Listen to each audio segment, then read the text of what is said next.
মাইলস্টোনের বিমান দুর্ঘটনার আশেপাশে এলাকা নিয়ে অনেক মানুষে দেখি গুজব ছড়ানোর চেষ্টা করতেছে।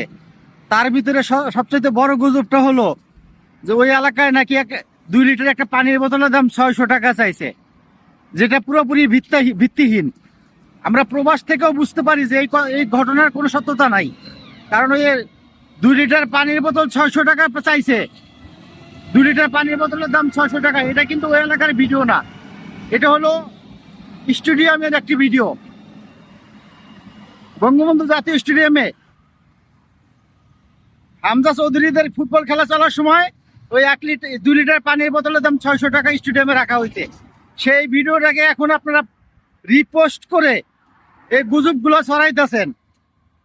একটি এলাকা নিয়ে এইভাবে গুজব ছড়াবেন না।